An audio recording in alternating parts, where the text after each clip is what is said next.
On the outskirts of the city of Gotham, one man descends into the cavernous underground beneath the ruins upon which used to stand a great and proud manor. "Wow, this place is slagging," remarks Terry McGinnis as he slowly lowers himself deeper and deeper into the caves. But Terry isn't here to sightsee. "Lots of gizmos lying around," he says over his earpiece radio. "Surprised there's anything left to steal." A muffled voice sounds back over the receiver. "I created most of the technology Batman ever used. There's very little in the cave that I don't already know about," it brags. "Except for the special suit?" the kid asks. The voice goes serious for a moment. "I need to know what it's capable of, Terry." Shining his flashlight to the far wall, Terry pauses as his eyes catch sight of something. "I think I found it. Well, I'm not really sure," he tells his mysterious partner in crime. "There's no cape." At that moment, from the surface, a cop finds Terry's rope. "Someone's down there!" The officer's voice echoes down through the labyrinth.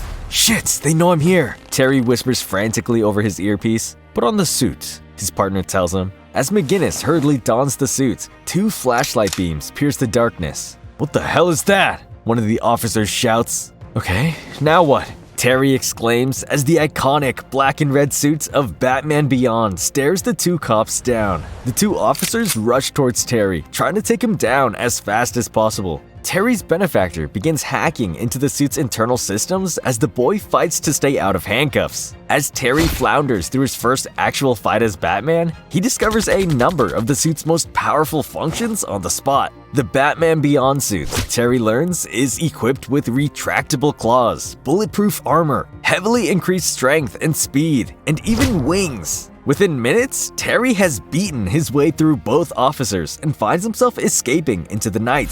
Two rockets within the boots of the suit power on and Terry erupts into the sky. "Jesus, this thing can fly!" Terry yells as he rockets through the futuristic cityscape. The voice on the other end of the line directs him. "Keep your arms extended, using your wings to glide," it says. "Don't worry, Terry. With this suit, we won't need to be afraid of anything." The face of Derek Power stares up at the new Batman through the communicator, smiling as his prize is delivered straight to his doorstep. "Now come home," he orders his hired thief.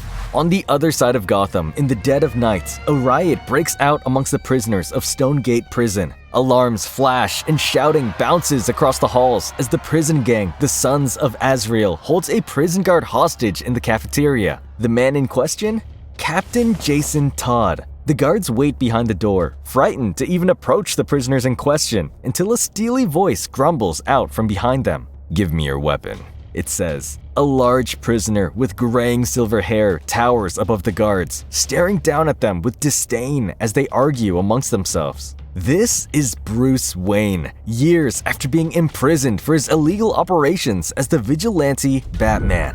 Minutes later, Bruce stands before the Sons of Azrael, wielding only a stun baton as he confronts the glares of nearly 20 members of the gang at once. "Release that man," Bruce orders. The first man to run at the ex-Bat crumples after an uppercut to the jaw. The second receives a broken nose from a backhanded punch. The third meets Bruce's foot at the sour end of a mighty kick. Soon enough, nearly every member of the Sons of Azrael is bleeding and moaning on the floor. "Bruce Wayne," the gang leader says. "Why should we spare him?" he asks, tightening his grip around Jason's neck as Bruce watches.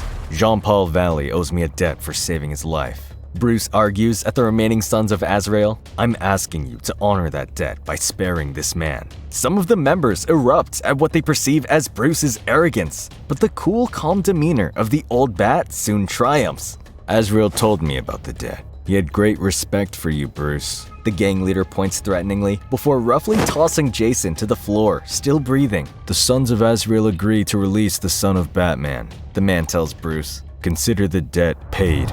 Bruce grips Jason's uniform rightly as he limps off with his son. "After all these years, it looks like you finally got your wish. Some quality time together," Jason jokes weakly as the two men slip into a nearby cell. Bruce was in no mood for games, however. Jason collapsed against the wall as Bruce paced in a tight circle. "I've spent years in my cell reading, reflecting, and meditating, doing my best to figure out how it all went wrong," Bruce said. "And I realize my mistakes started with you, because you were the first. Indeed, in this warped vision of reality, it was Jason Todd that became the first Robin, rather than the second. Memories flashed through Bruce's mind as he relived the years that Jason spent at his side. "I loved you like a brother, and that was my biggest mistake," Bruce admitted, "because what you really needed was a father." Those were the glory years for him and Jason, his first boy wonder. Same with Dick, Barbara, and Tim, Bruce continued. "That's what you all wanted from me, and I never fully appreciated that. I wasn't capable of being what you needed me to be, and that's why I really lost you," Bruce said, head hung low. Slowly though, Bruce got to his feet once more and turned to look Jason dead in the eyes. "So if this is my only chance to speak to you, then I just want to say I'm sorry." Jason was silent as he stared back at his old mentor, but suddenly a rumbling outside interrupted their reunion. With a deafening crash, a Gotham City police tank barreled through the wall of the prison and uniformed officers flooded in to shut down the rest of the riot. "Any prisoners caught resisting arrest will be punished, or worse," shouted Commander Dick Grayson above the cacophony of the fight. "Use whatever force you deem necessary," he ordered his troops as they began taking down prisoners with extreme prejudice. Bruce watched the scene play out from the shadows and was taken aback when he read the name painted on the side of the police tank. "Derek Powers?" he shouted as he read the names Wayne Powers written on the side of the vehicle. "Dick," Bruce called as he turned to his old partner. "What the hell is this thing? And why are you all dressed like that?" Dick didn't say a word to Bruce, simply donning his helmet and walking off. "Answer me, goddammit! Why do you all look like Batman?" Bruce bellowed after him until another familiar voice cut in. "A lot has changed in Gotham, Bruce." Turning to see who had spoken, Bruce was met with yet another old friend. "Duke?" Bruce asked. "You used to have eyes everywhere, even from in here." Duke Thomas leveled at the old bat. "What made you stop paying attention?" Duke escorted Bruce back to his cell as the rest of the cops rounded up the rioters. "What's going on?" Bruce demanded from Duke as they marched off. "Powers moved against you after the trial," Duke explained. "As CEO of Wayne Motors, he was able to stop you from dissolving his company. Then, he got the city to give him millions from the Wayne charity funds and build new bat tech for a bigger, beefed-up GTO. Duke continued to explain that nearly everything Bruce tried to accomplish in Gotham was quickly dismantled after his imprisonment by Derek Powers. The GTO essentially ended crime in Gotham, but it came at a cost, Duke said. Bruce could hardly hold in his fury. "You're telling me that Powers hijacked the Wayne fortune to make himself rich?" he shouted. "That he stole my company and turned it into a weapons manufacturer? And that Gotham is now a police state being patrolled by an army of supercharged Batmen?" Duke gave his former mentor a moment to cool off before continuing. "Sorry, but it gets worse." Duke showed Bruce the video of an unknown burglar in the Batman Beyond suit taking down two officers with brutal precision. "This was recorded 3 hours ago," Duke told Bruce, who watched the footage in tense silence. "Oh my God," Bruce finally spoke. "Someone's gonna get killed." Bruce took a moment to process all the information Duke had given him. "Power is behind all of this," Bruce said with terrible clarity, "and he needs to be stopped." Meanwhile, across town, one Harleen Quinzel spends her night preparing dinner for her two youngsters. Her youngest, Bryce, sits patiently at the counter finishing his homework. "There's a new Batman? You think Uncle Bruce knows?" he asks, hearing the news blaring from the television set. "Bryce, we don't talk about your uncle anymore. I mean it!" Harley shouted. Silence filled the room before she went to console her youngest. "I'm sorry, kiddo," she apologized. "It just hasn't been easy without him," she admitted as the two embraced. "And where's your sister? She should have been home by now," Harley asked. But before Bryce could respond, her question was answered when the front door slowly creaked open. "Sorry I'm late, Puddin'." A scornful voice spoke up from the doorway. "I told you not to call me that," Harley told her oldest, managing to keep her cool, until she saw her daughter's shirt. "That was Joker's shirt, not Jack's," she shouted at her daughter, who looked up at her grinning. "Like there's a difference," she said smugly. Harley snapped at her daughter, slapping her across the face. Blood ran down Jackie's face. The Joker's daughter glared at her mom. "What the hell's gotten into you?" Harley asked as Jackie stormed up the stairs into her room. Harley's head sank into her hands. What am I doing wrong, Bruce? She wondered quietly to her youngest before she started up the stairs to confront Jackie. But when Harley reached her daughter's room, Jackie was nowhere to be found. Simply an open window and a computer screen with an old newspaper headline splashed across it. "Mom, is this true?" Bryce said as he read the headline in horror. Joker killed by Harley Quinn. Back at the prison, Bruce Wayne had decided it was finally time for him to make his escape. With astounding ease for one so old, he slipped through Stonegate's defenses without a single guard noticing him. That is, besides one. As Bruce made his way to the outer wall, a snide voice spoke up from the shadows. "You're only a few months away from a parole hearing," Jason said. "Sure you want to do this?" Bruce met Jason's gaze. "If I don't fix this, then more lives will be ruined," he said. Jason's gaze softened. "Listen, I thought about what you said before, and you didn't fail me, Bruce. I failed you by getting caught." Jason lowered his eyes as he began reliving the worst traumas of his life. Getting caught and brutally tortured by the Joker. "It took me months to recover," Jason remembered. "I lived on the streets while my scars healed." Eventually, he went to find Bruce once more, but when he did, he saw his replacement being trained instead. "That's when I set out on my own," he told Bruce, "drifting in and out of different lives." Bruce leaned in and gave his son a massive bear hug. "Everything is gonna be alright," he promised Jason. Jason apologized for not coming to see Bruce earlier, but Bruce refused to hear it. "Maybe we're more alike than you want to admit," he told Jason, who smiled knowingly. "More than you'll ever know," he said. Bruce and Jason stared at each other for a long while before one of them broke the silence. "I'll give you 10 minutes before I sound the alarm," Jason said. Bruce sprung into action, pouncing and sneaking his way into a nearby sewer tunnel, cutting power to the perimeter fence after trudging through miles of muck and filth. Bruce finally made it out of the high-security lockup that he'd spent years imprisoned within. When he made it out to the harbor and into the city, however, a strange alien voice began to sound in Bruce's mind. "Who's there?" he asked aloud as he climbed through the city, keeping out of sight. "I know that voice," he realized as it grew louder and louder inside his own mind. The voice was telling a joke. Bruce started to piece together as the words began to sound clearer and clearer. Finally, as he turned a corner, Bruce saw the one man he thought he'd never meet again. "It's impossible," Bruce whispered. "She killed you." The Joker, in all his crazed, horrific glory, stood before Bruce looking just as young as he'd ever been. "I'm the Joker, and I can be whatever I want," he told his arch-enemy smugly, grinning down at Batman with a devilish look in his eye.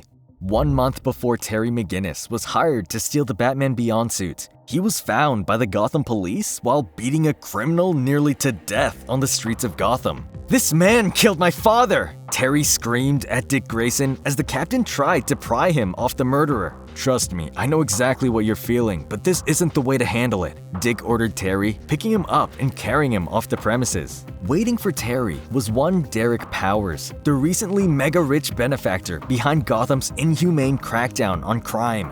"You know who I am?" the billionaire asked the boy. "Everyone in the city knows who you are, Mr. Powers," Terry told him. "I'll make you a deal." Powers offered Terry, hidden from any cameras or prying eyes in the backseat of Derek's limo. "I'll have the GTO erase your criminal record so you can have a fresh start. And in exchange, you'll come work for me." Terry thought for a long time about the offer, but eventually decided it was simply too good to turn down. "I'm listening," he said. Derek smiled at him. "Good.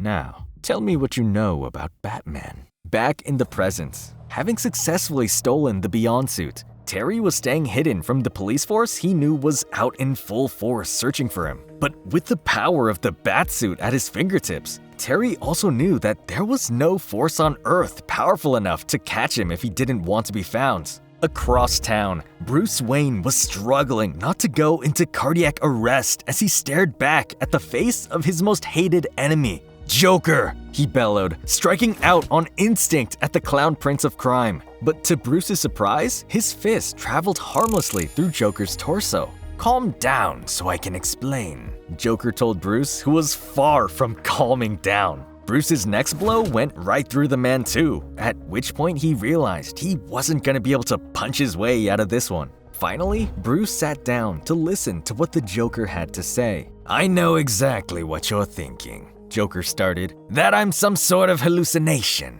Something your brain cooked up as a reflection of your guilt." Bruce looked away, unable to face the Joker. "I'm not a hallucination," the clown assured him. "A hologram," Bruce deduced. "But where's the projection coming from?"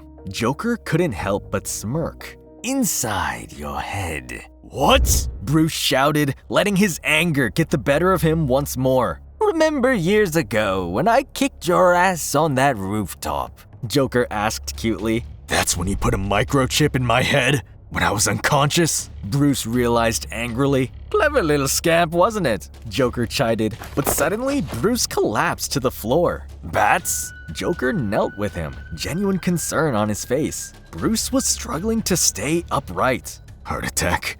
I can't breathe," he managed. "You're not having a heart attack," Joker told Bats frankly. "What you're having is a panic attack." Bruce wouldn't hear it. "A panic attack? That's ridiculous." Joker only smirked. "It's nothing to be embarrassed about. Lots of people have them." Hearing the voice of his worst enemy try to talk him through a moment of sheer anxiety did not help Bruce's mood. "Why the hell are you here?" Bats roared at the hologram. "I'm here to help you," Joker said, taking out a bat symbol pin and clipping it to his lapel. "And Harley Quinn." Back at the GTO, Dick Grayson and Duke Thomas were engaged in a raucous argument over the escape and disappearance of Bruce Wayne. "Jason let him out, Duke," Grayson shouted. "We do not know that yet," Duke replied calmly. Dick was furious. He ordered Duke on the spot to go to the prison and arrest Jason Todd. Duke refused and promptly quit after Grayson simply refused to see reason. Dick had let his anger at his old mentor cloud his judgments, and Duke wouldn't help his old friend down the path of darkness. While the city remained on high alert for both Terry McGinnis and the recently escaped Bruce, the ex-Batman himself hid amidst the technological rainforest that Gotham had become in his absence. And though silence was the one thing he really craved, his uninvited sidekick just wouldn't leave him alone. "You need my help, Spats," Joker told Bruce. "No, I don't, and neither does she," Bruce shot back. "You're not nearly as prepared as you used to be," Joker tried to reason with the old man. "You're still way past your physical peak." Bruce remained unamused at the Joker's antics, especially since he had no way to rid himself of his unlikely ride-along passenger. "You're an algorithm in my head, which means you've been locked up in Stonegate along with me," Bruce huffed, but the Joker, or Jack as he was calling himself, had an answer for this too. "I know the locations of every GTO camera, that you've been spotted on 3 of them, and that police are minutes away from this position," Joker laid bare for Bruce. Just as Jack predicted, within minutes a police tank had rolled up on Bruce's location, and they didn't seem interested in anything but his abject surrender. The driver popped the manhole and exited the tank while Bruce stared it down. "Dick," he said as his old protege stepped out. "Get on the ground, face down," Grayson ordered Bruce. "Listen to me," Bats pleaded. "I know who stole the Batman suit." Dick could barely even hear Bruce's words over the fury that was coursing through his veins. "The battery in his suit is charging up and his heart rate is increasing," Joker warned. "He's about to do something." Dick put down his helmet, unsheathed his stun baton, and squared up to battle Bruce man to man.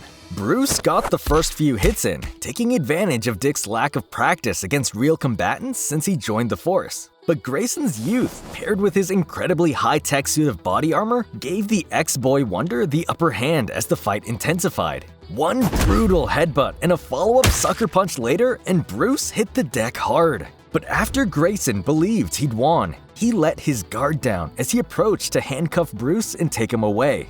Digging deep, Bruce reached out and grabbed Dick's stun baton, twirling it around and tasing his old ward in the back of the knee, electrocuting Grayson and completely paralyzing him. "Is he okay?" Bruce asked immediately, fear written all across his face.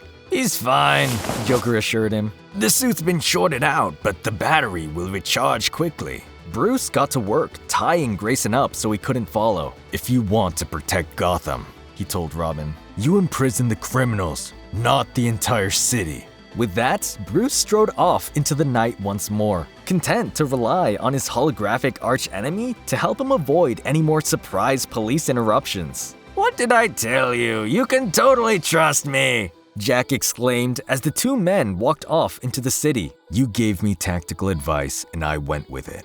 We're a long way from trust," Bruce grumbled as he pilfered some helpful gadgets from Grayson's police cruiser. "I need to get off radar and become a ghost," Bruce knew, "and I think I have just the thing." With that, for the first time in decades, Batman swung across the Gotham skyline and out of view. Back at Powers Industries, Terry McGinnis had finally managed to return the Beyond suit to his employer. "I just hope you can work out the kinks," Terry told Derek Powers. "I almost killed those two guards." Derek assured him the guards were recovering, but didn't say whether or not the suit's deadly nature would be turned down. "It's okay, Terry." Derek soothed the boy's nerves by showing him a picture of his deceased father. "Everything is going to be all right." Of course, the same wasn't true for Commander Dick Grayson, who'd just been found strung up to his own police car by none other than Commissioner Barbara Gordon. "This must really piss you off," Babs chuckled as she stared down at her ex. "Got your ass handed to you by a guy in his 60s, she joked. Grayson was in no mood for her levity. Soon enough, the two were shouting in the streets over their failed relationship. It turns out that Barbara had opposed Powers' growing role in Gotham's criminal justice system, and she'd been fired for it. Dick hadn't stood up for her then, and he was paying the price now. "Wake up, Dick. You're still a vigilante." Barbara spat at him before storming off, leaving Grayson alone with his sore muscles and his thoughts. Bruce, meanwhile, had gotten back in the groove of the city. He snuck through the shadowy corridors of Gotham like it was second nature. And in no time, both he and Jack had made it all the way across the city to one of Bruce's only remaining safe houses. The lights shimmered to life as Bruce walked into the armory. "Whoa! So this is like a mini Batcave," Joker exclaimed, looking around in glee at all the gadgets and gizmos stored away. "What are we looking for?" Joker asked as Bruce walked with intention past all of his old weapons of war. "This," he said. Before the two men stood a full-size black and yellow batsuit, never before used. The suit had sat collecting dust for decades, and finally it stared down at its master, come to claim it at long last. "Tell me you're gonna put it on," Jack begged, unable to contain his excitement. But before he could, a voice sounded from behind them. "We've had no contact for years, and now I find you sneaking around the basement without even saying hello?" Harley Quinn angrily confronted Bruce. For once, the Joker was speechless. "She's stunning," he whispered so that even Bruce could barely hear. "I didn't think you'd want to see me," Bruce admitted. Harley crept towards him. "Of course I want to see you," she told him. "You're my husband." To find out what happened next, check out part 2 of this warped future.